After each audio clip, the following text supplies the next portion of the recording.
3 लाखापर्यंतच्या उत्पन्नावर कर नाही, 3 ते 7 लाखापर्यंतच्या उत्पन्नावर 5% कर, 7 ते 10 लाखापर्यंतच्या उत्पन्नावर 10% कर, तर 10 ते 12 लाखापर्यंतच्या उत्पन्नावर 15% कर असेल. अर्थसंकल्पात इन्कम टॅक्स बाबत मोठी घोषणा.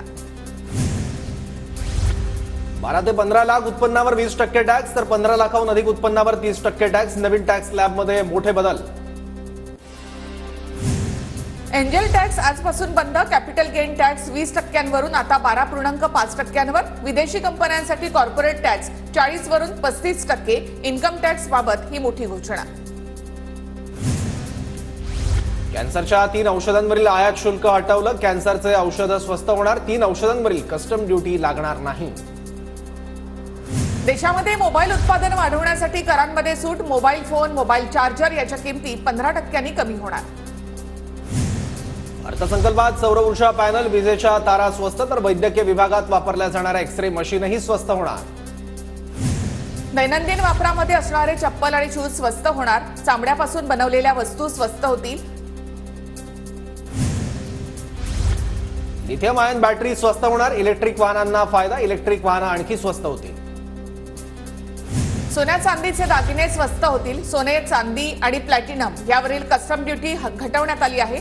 सोनं चांदीसाठी 6%, तर प्लॅटिनमसाठी 6.5% कस्टम ड्युटी असेल. अर्थसंकल्पातील घोषणेनुसार प्लास्टिकच्या गोष्टी महागणार. पीव्हीसी फ्लेक्ससह इतर गोष्टी महागणार, तर टेलिकॉमची उपकरणंही महाग. प्रधानमंत्री गरीब कल्याण अन्न योजनेमध्ये 5 वर्षासाठी वाढ करण्यात आली आहे. 80 कोटी लोकांना त्यामुळे मोफत धान्य सुरू राहील. बजेटमधून ही मोठी घोषणा. यंदाच्या अर्थसंकल्पात शेतीसाठी 1.52 लाख कोटींची तरतूद. नैसर्गिक शेतीवर भर देण्याचा सरकारचा प्रयत्न. डाळी आणि तेलबियांच्या उत्पादनामध्ये स्वयंपूर्ण होण्याचा प्रयत्न. शेतकऱ्यांसाठी डिजिटल प्लॅटफॉर्म उभारणार. शेतमाल वाहतुकीसाठी साखळी उभारली जाईल. बजेटमध्ये तरतूद. 1 कोटी शेतकऱ्यांना नैसर्गिक शेतीसाठी प्रोत्साहन देणार. कृषी क्षेत्रातील उत्पादन वाढीसाठी योजना राबवणार. 32 फळं आणि 109 भाज्यांच्या जाती वितरित करणार. कृषी क्षेत्राचा विकास ही सरकारची पहिली प्राथमिकता असेल. नोकरदार वर्गामध्ये महिलांची संख्या वाढवण्यासाठी प्रोत्साहन दिलं जाईल. सर्वांगीण विकासासाठी नॅशनल कोऑपरेशन पॉलिसी. देशांतर्गत संस्थांमध्ये उच्च शिक्षणासाठी 10 लाख रुपयांची आर्थिक मदत. अर्थमंत्र्यांची घोषणा.